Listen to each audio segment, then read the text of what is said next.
The migration to a wealthier and more beautiful country has long been considered one of the fastest ways to change one's life. However, it can also be the beginning of a tragedy for anyone. In this video, we will explore two such cases. On May 2nd, 2009, at a bakery in the town of Kani, Aichi Prefecture, the shop owner noticed that his employee, Yamada Masaki, had not shown up for work. Masaki was a diligent young man who had never been late and always informed in advance when taking leave. Concerned, the shop owner approached Masaki's girlfriend, who also worked at the bakery, to ask about his whereabouts. However, she had no idea either. The day before, they had finished their shifts together, but this morning Masaki was not answering his phone. Worried, they decided to go to his house to check on him. Around noon, the shop owner and Masaki's girlfriend rang the doorbell at his home, but there was no response.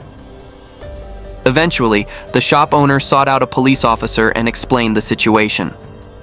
When the officer arrived and rang the doorbell again, a desperate cry for help suddenly came from inside. The voice belonged to Yamada Isao, Masaki's younger brother. His hands and feet were tied, and upon hearing the doorbell, he had struggled to hop from the living room to the entrance in distress. The police immediately broke down the door and rescued him. Isao had 6 stab wounds on his neck, and his shirt was nearly soaked in blood. Weakly, he told the police that he had been attacked when he returned home in the early morning, and before he arrived, his older brother Masaki and their mother Kihoko had already been murdered. The police quickly called an ambulance to take Isao outside for emergency care, then entered the house to investigate. Inside, the lights were off. In the living room, the police found a young man curled up in the corner, injured. Assuming he was Yamada Masaki, an officer approached him and reassured him, saying, "You're safe now. You can come outside." The young man did not respond, and while the officer was momentarily distracted, he suddenly jumped up and fled through the kitchen door. The officer initially assumed he was just scared and did not pursue him immediately.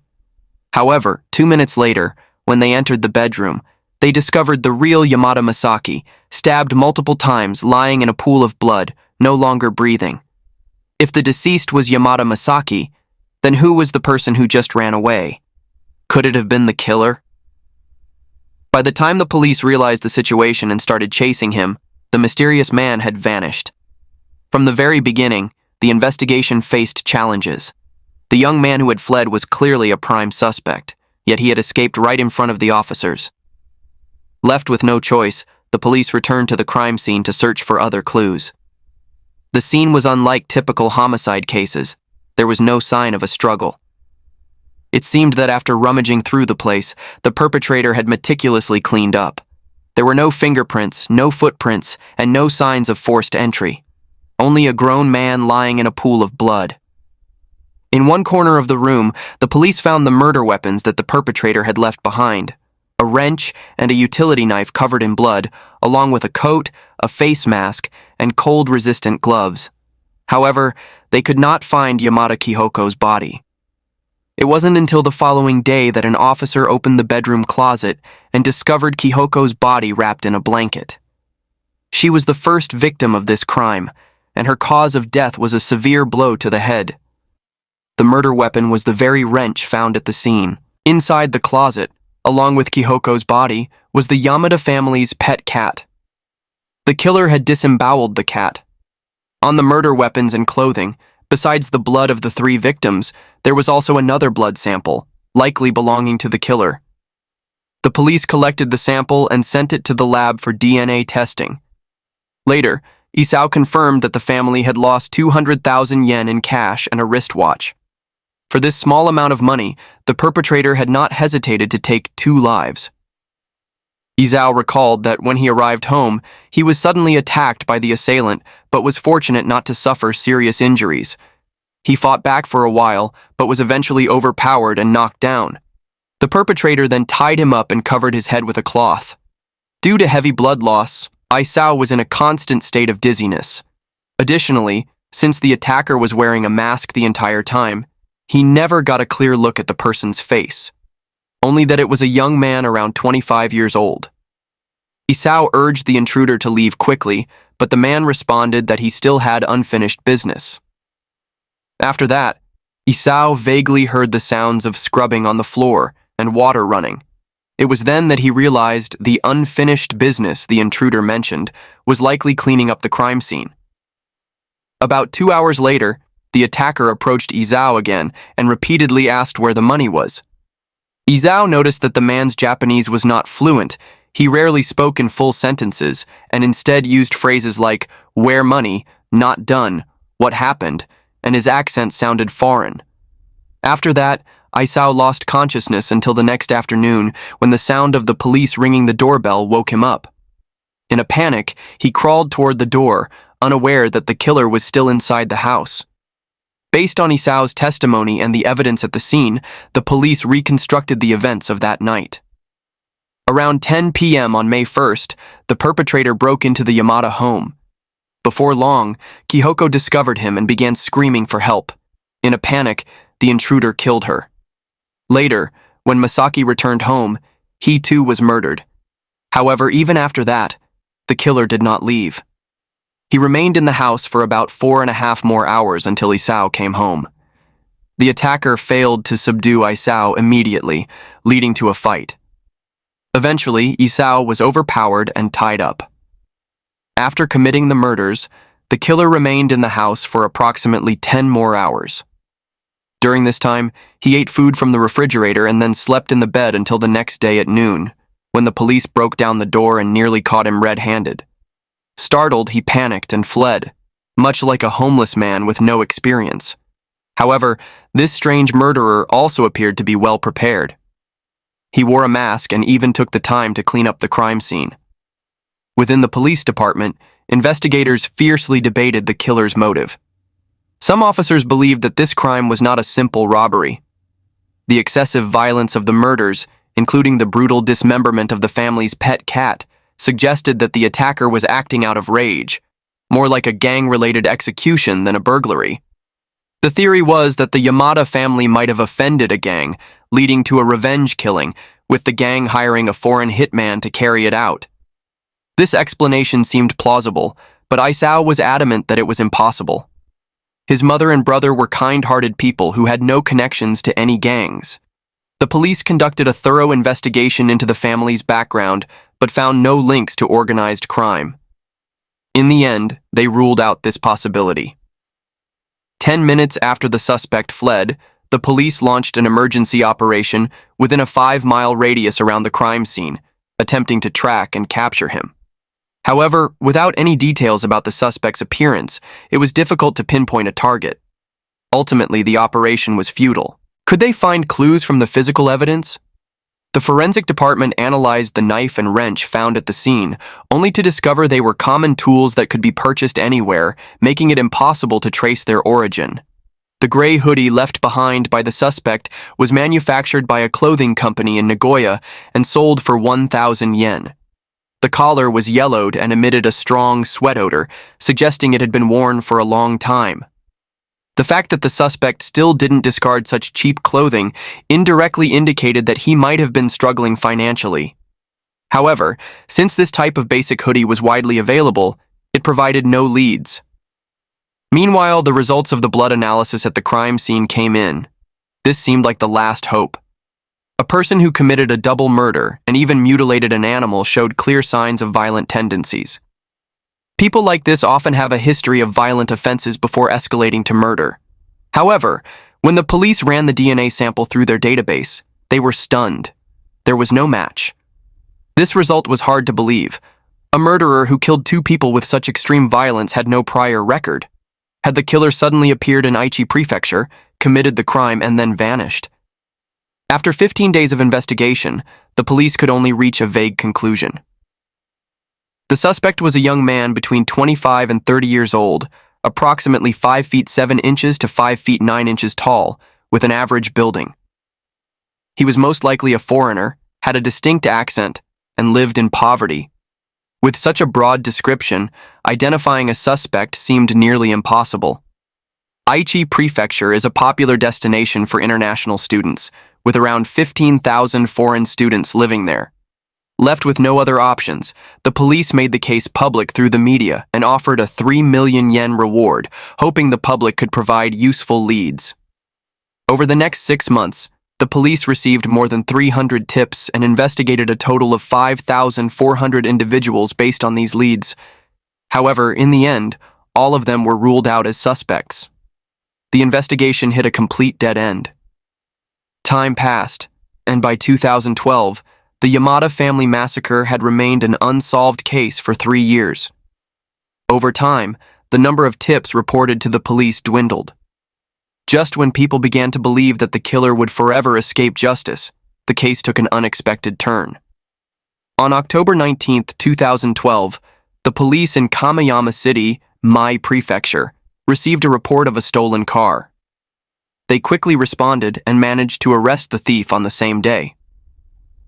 The car thief was a 29-year-old Chinese man named Lin Zhenhua, who was working in Japan. He had graduated from Mi University and held a legitimate job.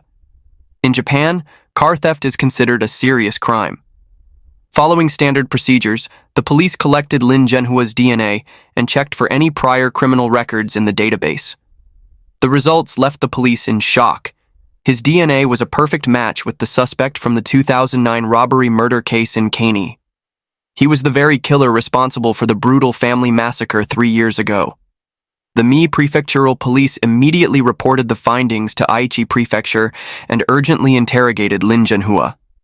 Faced with undeniable evidence, he quickly confessed. According to his testimony, ever since he arrived in Japan as a foreign student in 2003, he had lived in poverty and isolation. Money became his biggest struggle. Eventually, he started stealing small amounts of food out of convenience, and from there, he lost control of himself. But the police still had one big question. How did minor theft escalate into such a brutal murder? How did a student with a promising future turn into a killer, breaking into a home, robbing and murdering an innocent mother and son? To answer this, we need to take a deeper look into the background of the man behind the crime. In July 1983, Lin Zhenhua was born into a working-class family in Jinan, Shandong Province, China, as the only son. From an early age, he excelled academically, consistently ranking at the top of his class despite the intense competition in Shandong Province. However, in 2002, he failed to get into his desired university. His parents gave him 2 options: either retake the college entrance exam the following year or study abroad. Lin Zhenhua chose the latter and traveled alone to Japan for his studies.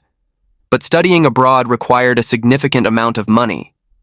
To send him to Japan, his parents nearly emptied their life savings, scraping together 320,000 yen for him.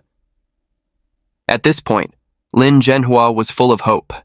He was fascinated by Japan's rapid economic growth and was determined to complete a 4-year degree at a public university in Japan, envisioning himself as a bridge between China and Japan. However, upon arriving in Japan, he faced significant academic challenges. Before he could even take the entrance exam for a national university, he had to study Japanese at a language school. His classmates already had a basic grasp of the language and adapted easily, but he had almost no prior exposure to Japanese and could barely communicate.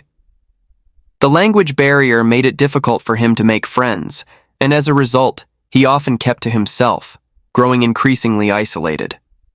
Despite his struggles, Lin Zhenhua was highly ambitious. He began teaching himself Japanese through manga, books, and other reading materials. After months of effort, his Japanese proficiency improved rapidly, and daily conversations were no longer an issue. However, his introverted nature remained unchanged. He still preferred not to interact with others. By this time, money had become his biggest obstacle, as he refused to ask his family for financial support. In March 2004, 6 months after arriving in Japan, his school required him to pay the next semester's tuition, 300,000 yen. After making the payment, he was suddenly broke. Since his part-time job wages wouldn't be available until the following month, he found himself in a situation where he barely had enough money for food for nearly a month. In reality, his father had called him several times, asking if he needed money, but Lin Zhenhua had a strong sense of pride. Each time, he gritted his teeth and said he didn't need any help. He didn't want to burden his family any further, knowing that his parents had already sold off their assets and fallen into heavy debt to pay for his tuition. During his last visit home, his mother had prepared a table full of delicious food. However, he accidentally overheard his father sigh and say, "When Zhenhua isn't home, we usually only have one dish." That single sentence kept him awake all night. From that moment, he was determined to work part-time and solve his financial problems on his own, refusing to put more pressure on his parents. During the day, he attended school, and after class, he worked part-time at a restaurant. Every night, he came home completely exhausted and collapsed onto his bed. Living expenses in Japan weren't cheap, and tuition fees were even more expensive.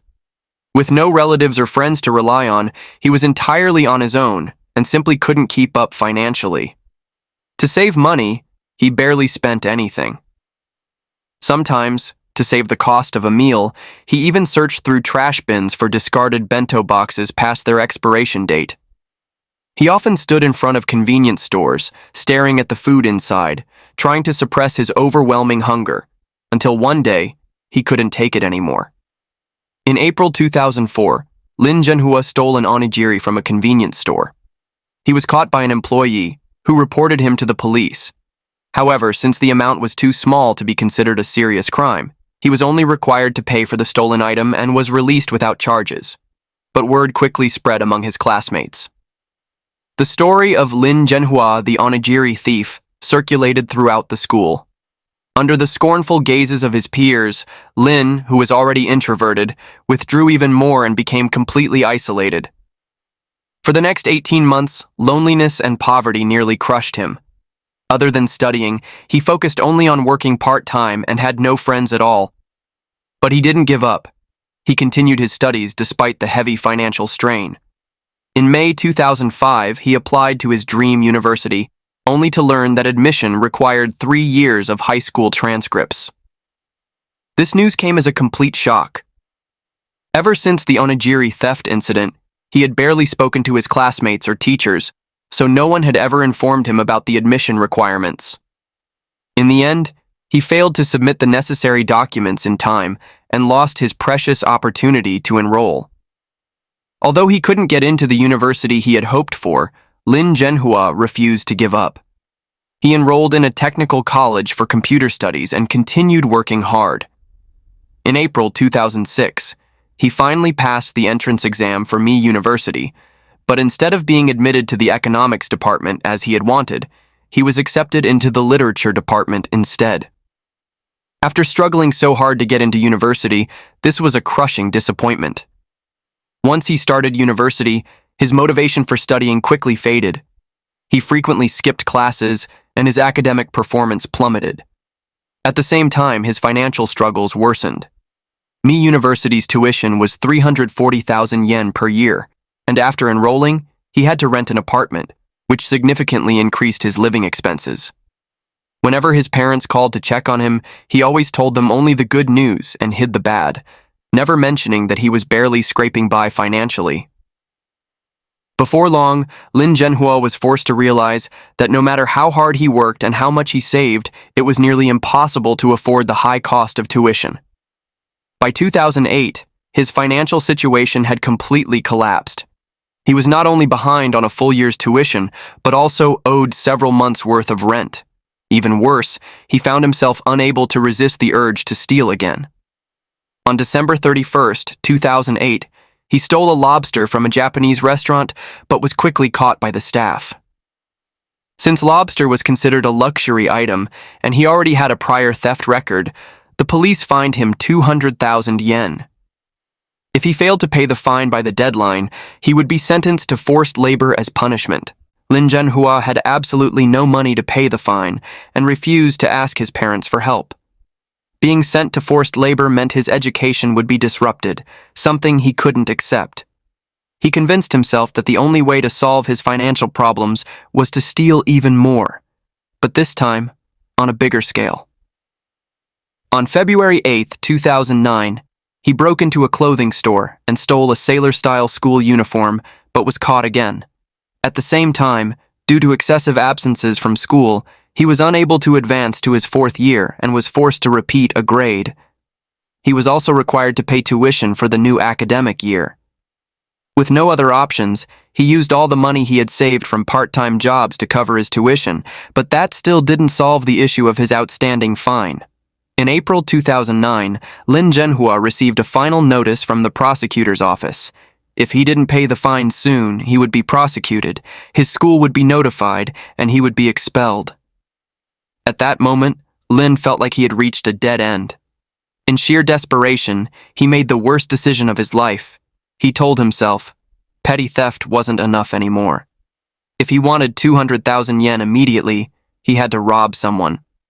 To avoid suspicion, Lin chose to commit the robbery far from where he lived.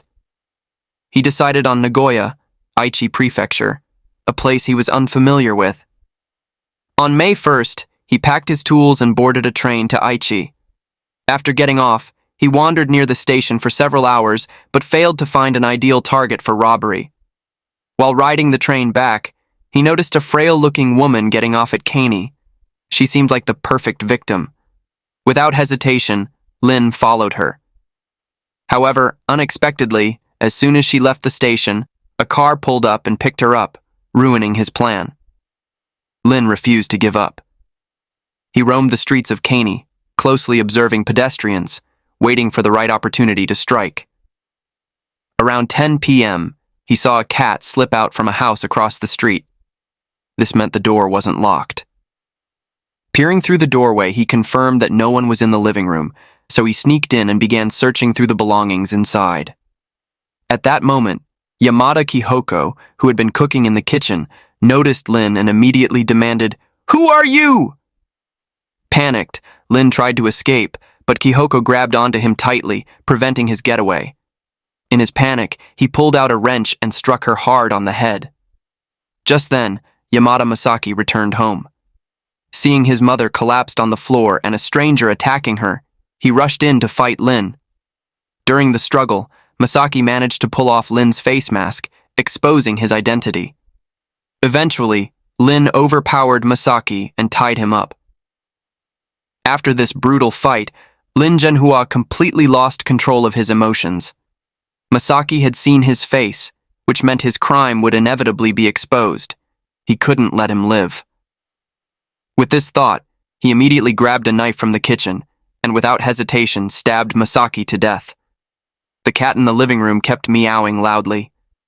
Enraged, Lin killed the cat as well in a fit of madness. Once his emotions settled, he decided to clean up the crime scene. He wrapped Kihoko's body in a blanket and stuffed it into the closet, then moved Masaki's body to the bed in the bedroom before washing his blood-stained clothes. He searched the Yamada house and found 200,000 yen in cash and a wristwatch. That was all he got after mercilessly killing 2 people. Exhausted after everything, Lin decided to spend the night there and leave early the next morning. Just as he was beginning to relax, 25-year-old Yamada Isao returned home. At first, Isao didn't notice anything unusual. Taking advantage of the moment Isao was changing his shoes, Lin grabbed a utility knife and repeatedly stabbed Isao in the neck. Despite being in excruciating pain, Isao fought back. During the struggle, Lin also sustained a cut, but in the end, Isao was overpowered and collapsed. Lin found a rope and tied him up. The reason he didn't kill Isao wasn't due to any sudden conscience. It was simply because Isao hadn't seen his face, meaning he couldn't identify him. Believing that no one else would come, Lin didn't rush to leave. Physically and mentally drained, he fell asleep on the bed.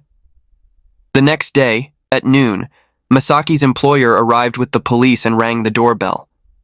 Startled, Lin fled the crime scene and returned to Mie Prefecture. He used the 200,000 yen he had stolen to pay off his fine and then focused on his studies. In 2011, he graduated from Mie University and got a job at an automotive parts factory. From that point on, it seemed like Lin Zhenhua was starting over. He worked hard, got along well with his colleagues, and even played soccer on weekends. You might be wondering, normally if someone committed murder in Japan and managed to escape punishment, they would flee back to China immediately. So why did Lin Zhenhua stay in Japan? The truth is, he had thought about returning. But every time he went back to China, and saw the hopeful eyes of his parents. Every time he heard them proudly introducing him to relatives saying, "Our son, Lin Zhenhua, is doing well in Japan," he hesitated. Lin Zhenhua's parents always believed he was their greatest pride. Seeing that he had better career prospects in Japan, they repeatedly encouraged him to stay and build a future there. After committing multiple crimes and escaping punishment each time, especially after getting away with murder, Lin developed a dangerous illusion that he could always dodge consequences, that no one could ever catch him. This sense of invincibility made him abandon any thoughts of fleeing back to China. Instead, he continued living in Japan as if nothing had happened. He even planned to bring his girlfriend to Japan and get married. Even though he was no longer as desperate for money as before, Lin started stealing again. This time, he justified it by telling himself he was saving up for his wedding. Since he had always escaped punishment, he became more reckless, stealing more frequently, and taking greater risks, until October 2012, when he was caught stealing a car. This time, he couldn't escape anymore. On December 28, 2013, Lin Zhenhua was officially arrested on charges of theft, burglary, robbery, and murder, and was detained at Nagoya Detention Center. On January 19, 2015, the first trial for his case began. Survivor Yamada Isao and Lin Zhenhua's parents were both present in the courtroom. At first, Lin's parents refused to believe that their son, the one they had pinned all their hopes on, was a murderer. But faced with irrefutable evidence, they had no choice but to accept the truth. Even though Lin knew his parents were sitting right behind him in court, he didn't dare turn around to look at them, not even once. On January 20th, 2015, after just one day of trial, the Nagoya District Court sentenced Lin Zhenhua to death. Unwilling to accept the verdict, Lin appealed. However, on October 14, 2015, the Nagoya High Court rejected his appeal, upholding the death sentence. Lin appealed again, but on September 6, 2018, the Tokyo Supreme Court delivered the final ruling, confirming the death penalty issued by the lower courts. Looking back at Lin Zhenhua's tragic downfall, it all started with stealing a meal because he had no money for food. A small mistake snowballed into a path of destruction. Deep down, Lin had unresolved personality issues, and without family or friends to support him while living abroad, he made one disastrous decision after another. This is a harsh reality that many international students struggle with when studying overseas. That concludes the first case of today. Now, let's dive into the second case. Rebecca Zahau, 32 years old, was an immigrant from Myanmar living in the United States. She worked at an eye clinic where she met Jonah Shaknai, 54. Jonah was the CEO of a pharmaceutical company. In 1988, he built his business from scratch, and by 1990, the company went public with a net worth of nearly $2 billion. It's no exaggeration to say that Jonah Shaknai was a billionaire and a member of America's elite class. In 2008, Jonah divorced his wife, Dina. Their 6-year-old son, Max Shaknai, was under Jonah's care. As a single father, Jonah was immediately drawn to Rebecca, the beautiful, dark-haired Asian woman he met at the eye clinic. They soon started dating. Both shared a love for outdoor activities and a healthy lifestyle. Jonah was also deeply impressed by Rebecca's journey from distant Myanmar to the U.S. Not long after, in 2011, Rebecca quit her job and moved into Jonah's Spreckles mansion on Coronado Island, where she lived with Jonah and 6-year-old Max. On July 11, 2011, Rebecca's younger sister, Zena, arrived from Mississippi to visit. The two were in Rebecca's room, while Jonah was not home and Max was playing in the second-floor hallway. Suddenly, Rebecca heard a loud crash. She rushed out of the room and saw Max lying face down on the first-floor floor. Next to his feet were his scooter and a chandelier that had once been hanging from the ceiling. Rebecca immediately began performing CPR and told her sister to call 911. Max was rushed to the hospital with multiple facial fractures, spinal injuries, and complete unconsciousness. Rebecca told the police that when she found Max, he was not entirely unconscious, and even called out the name of his pet dog, Olsen. She suspected that Max might have fallen while playing with the dog. She also anxiously said, "Dina is going to kill me," referring to Dina, Max's mother, and Jonah's ex-wife. In the end, the police concluded it was an accident. They believed that Max was riding his scooter in the second-floor hallway and may have fallen due to excessive speed or while playing with the dog. During the fall, he tried to grab the chandelier to save himself, but ended up crashing onto the first floor with it, suffering severe head trauma that left him unconscious. However, Dina, Max's mother, refused to accept this conclusion. She hired a private investigation firm to re-examine the cause of her son's accident. Their findings contradicted the official report. They argued that, considering Max's height as a 6-year-old child, his center of gravity was too low for him to fall over the railing. Additionally, the hallway carpet was thick, meaning his scooter couldn't have gone fast enough to launch him over the edge. Furthermore, Max had no injuries on his hands. If he had truly grabbed the chandelier while falling, he should have had visible wounds on his palms. Max was placed in the ICU, with his family keeping constant watch outside his room. The next day, Adam Shacknai, Jonah's younger brother, hurried to California after hearing about Max's accident. Rebecca picked him up at the airport. Since 1997, Adam had been working as a tugboat captain for a company on the Mississippi River. On the evening of July 12th, Max's condition seemed to improve slightly. That night, Jonah, Rebecca, and Adam returned home to rest. After dinner, Jonah went back to the hospital to stay with his son, while Rebecca and Adam remained at the mansion. Adam slept in the guest room, which, according to the mansion's floor plan, was located directly across from the master bedroom. At around 8 p.m., Adam took a sleeping pill and fell asleep. The next morning, on July 13th at 6:48 a.m., Adam woke up intending to make coffee when he suddenly noticed a woman's body hanging from the second-floor balcony across from him. He immediately called 911 to report the situation. Adam stated that when he saw Rebecca, she was completely naked, with a blue, long-sleeved t-shirt stuffed into her mouth and the sleeves wrapped around her neck. Her hands and feet were tied with ropes, and her neck was also bound, suspending her body from the second-floor balcony. While calling 911, Adam grabbed a knife from the kitchen and a chair, ran outside, climbed onto the chair, and cut the rope to lower Rebecca's body to the ground. At that point, she was no longer breathing. When the police arrived, Rebecca's naked body was lying in the courtyard. The officers conducted a thorough search of the scene. Inside Rebecca's room, they found one end of a rope tied to the bedpost, with the other end extending out over the balcony, the same rope that had suspended her body. On the floor next to the bed, there was a plastic bag, 2 paintbrushes of different sizes, and 2 kitchen knives.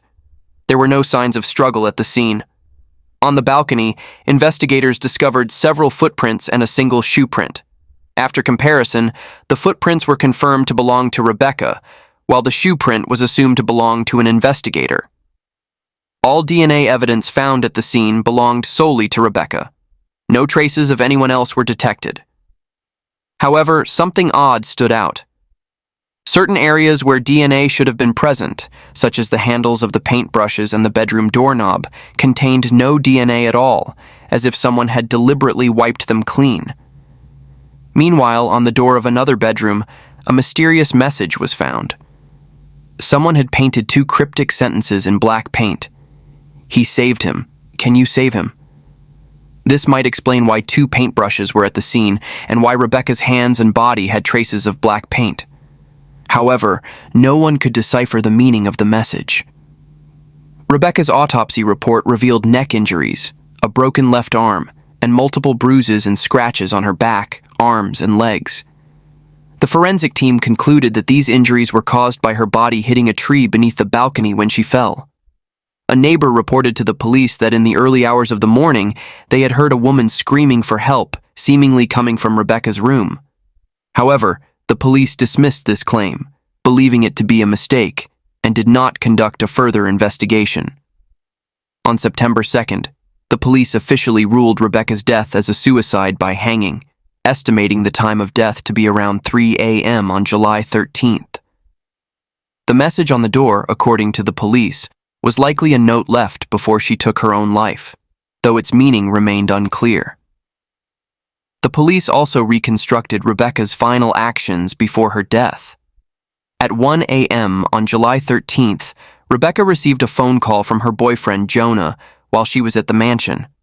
Jonah told her that Max was brain dead and could only be kept alive through life support. Feeling overwhelmed with guilt for not taking better care of Max, Rebecca allegedly decided to take her own life as a way of atoning for her mistake. She removed her clothing, tied one end of a rope to the bedpost, and created a noose on the other end, placing it around her neck. Then, she walked to the balcony, bound her ankles together, and used another rope to tie her hands behind her back. She then leaned forward and jumped off the balcony. After falling 9 feet, the rope suddenly tightened, leaving her suspended in midair. Within 15 seconds, she lost consciousness, and after approximately 20 minutes, she stopped breathing. To prove that a person could tie themselves up without external assistance, the police even filmed a demonstration video replicating the process. Additionally, 3 days after Rebecca's death, Max also passed away. However, Rebecca's family refused to accept the police's conclusion. They firmly believed that Rebecca had been murdered, and the prime suspect was the only other person in the house that night, Adam, Jonah's brother. This case was filled with suspicious details. 1. The ropes binding Rebecca's hands and feet were cut from a ski rope and tied into maritime knots. This type of knot is very difficult to tie, and only someone with experience working with boats would be able to do it. Adam was a tugboat operator, meaning he was highly skilled at tying maritime knots. The police dismissed this by stating that Rebecca and Jonah often went boating, so Rebecca could have learned to tie such knots herself. However, Rebecca's family disputed this, saying that Rebecca had previously complained that Jonah never took her boating. 2. Rebecca had 4 wounds on the top of her head. The police explained that Rebecca did not fall straight down from the balcony and could have hit her head on the balcony railing or a tree while falling. However, Rebecca's family strongly disagreed. They argued that the second-floor balcony was not that high, making it highly unlikely that she hit her head 4 times during the fall. 3. The movement of the bed did not match the expected force. The rope that hanged Rebecca was tied to the bedpost. Given Rebecca's weight, when she jumped off the balcony, the bed should have been pulled several feet. However, when investigators examined the scene, the bed had only moved a few inches. Finally, there was one more crucial issue. When police arrived, Rebecca's body was already on the ground. The only person who saw her hanging from the balcony was Adam. How reliable was his testimony? Was Rebecca's death really a suicide, or was it a staged crime scene to cover up a murder? Furthermore, Rebecca's sister stated that Rebecca had strong religious beliefs, making it highly unlikely that she would take her own life. Additionally, the night before the incident, she spoke to Rebecca on the phone, and her mood was completely normal. Although she was deeply worried about Max's condition, she showed no signs of suicidal intent. When considering the screams heard by the neighbor at midnight, the cryptic message on the door, and the evidence of cleaning at the scene, the theory that Rebecca staged everything herself became more questionable than ever. Rebecca's family hired renowned attorney Anne Bremner to handle the case. Bremner focused on a key detail.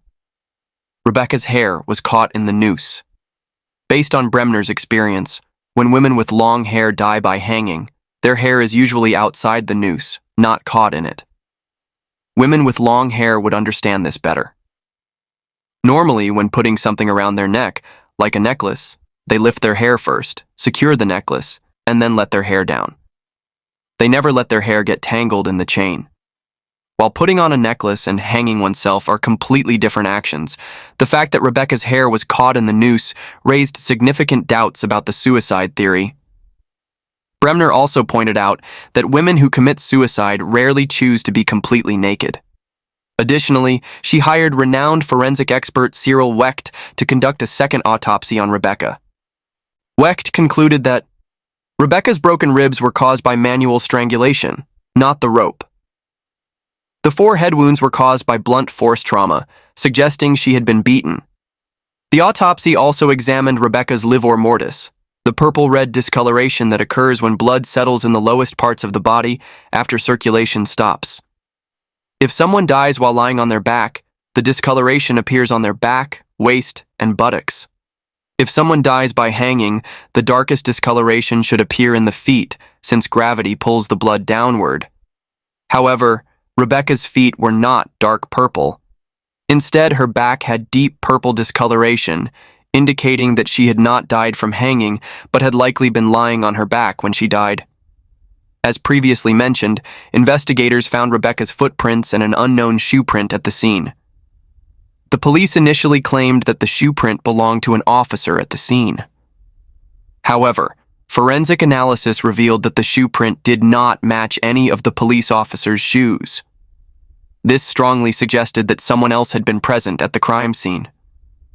Who was this person? Could it have been Adam? During the initial investigation, the police did suspect Adam and checked his phone history. On the night of July 12th or early morning of July 13th, someone had searched for terms like sexy Asian girls and animated bondage on Adam's phone. Adam later admitted that on the morning of July 13th, he watched an adult film on his phone. Adam also went to the police station for a polygraph test and passed. In 2013, Rebecca's family sued Adam for wrongful death, accusing him of murdering Rebecca.